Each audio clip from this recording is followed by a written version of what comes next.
Hey everyone, this is the Hammered Airsoft Smith, bringing you an update on the Kimber Ultra Carry 2 gas blowback airsoft pistol.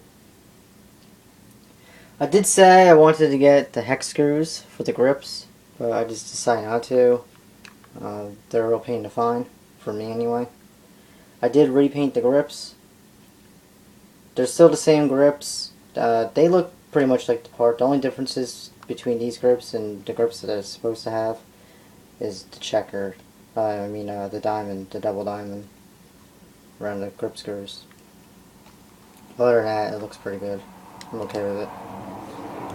I removed the paint from the sides of the hammer, the thumb safety, the grip safety, and the mainspring housing.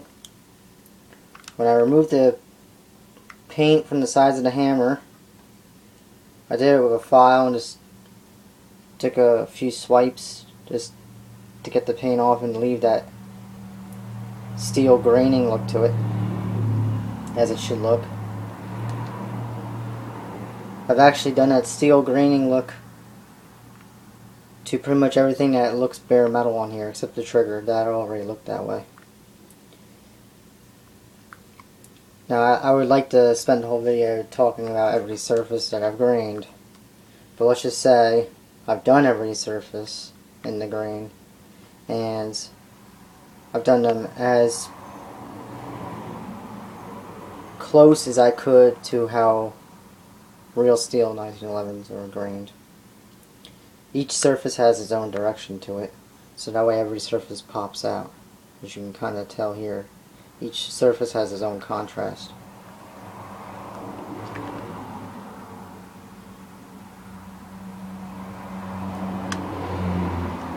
It's very unique. The thumb safety is what I'm most chuffed about as far as the graining goes, because there's so many surfaces to it. You kind of see the graining there. There you go.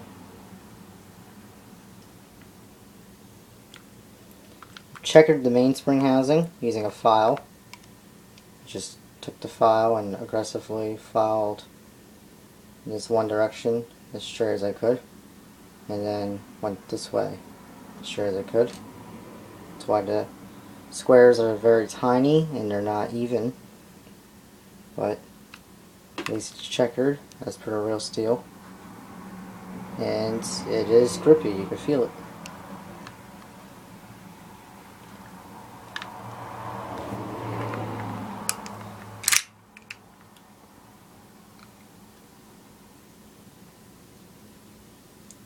I'm going to do a video soon, a series of videos actually, to show how to refinish metallic airsoft gun parts so they look like this.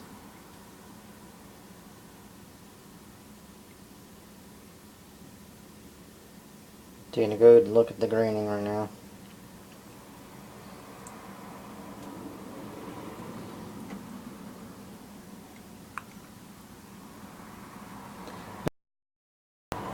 Even though the chances are that none of you guys really have a first generation WE 1911, but this frame is from one, and they tend to corrode pretty much anywhere, but I had corrosion on this one not too long ago along the dust cover and in the trigger guard here, so I had to clean all that up. There's no corrosion on here whatsoever. Any imperfections you see are from when someone I knew back in the day dremelled and they screwed it all up. And there's not so much there, but there is some right here. And along here, those really dark, big blotchy spots, those are imperfections from a Dremel. I still haven't done anything to this. If I had some filler I would, but I don't have any, so it's going to have to look like that. I'm not too concerned because I barely ever see that anyway, and it just does what it's supposed to do. It just maintains the mainspring for the hammer, and it's not like it's super weak that it can't handle that tension. It does have a slightly shorter hammer spring in there, so that should help.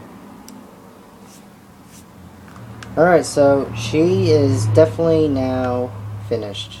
There's not anything else that needs to be done to the gun. It looks the part. Close enough to the real steel as I can get her. Except, yeah, it'd be nice to have the polished hex screws. That would even go a little bit closer to the real steel. But I'm not too concerned right now about that. I'm just too chuffed, just graining, to really care about those screws.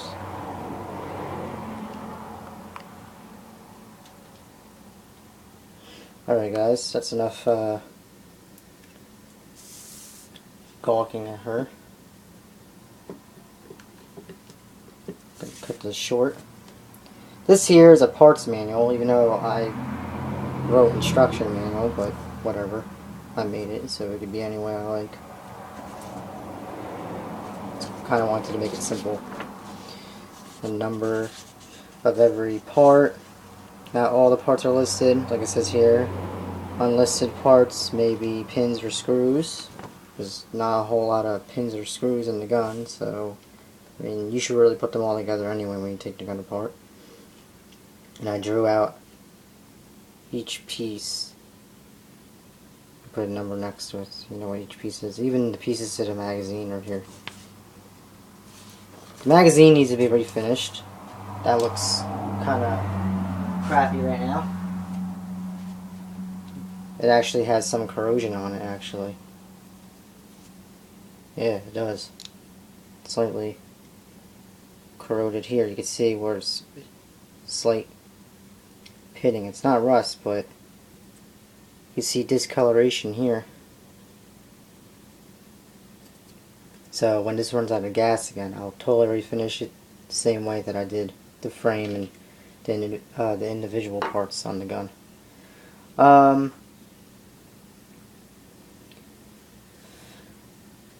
Now, which I've just reminded myself, you're probably wondering, well, now that this is, you know, these are bare metal parts, and, you know, aren't they going to corrode again? Aren't I worried about that? No, I'm not anymore, because I used satin clear lacquer on each of these parts but the hammer and the mag catch, because I'm not too concerned about the mag catch. It's really easy to polish up. You just take it out separately and polish it up or whatever. But every other part has been lacquered 2 coats, and because it's satin and it's clear, it gives it more of a silver sheen look to it rather than that posh looking chrome look like the barrel has. But when the light hits it in a certain direction or a certain angle, they do look identical in tone or whatever. But yep, so I'm not too concerned because I did lacquer it, so it should be okay. Pretty easy process. I'll show you guys, like I said, how to refinish metals and stuff like that. Maybe this will be in one of the videos. I'm even gonna satin lacquer this too. I might as well,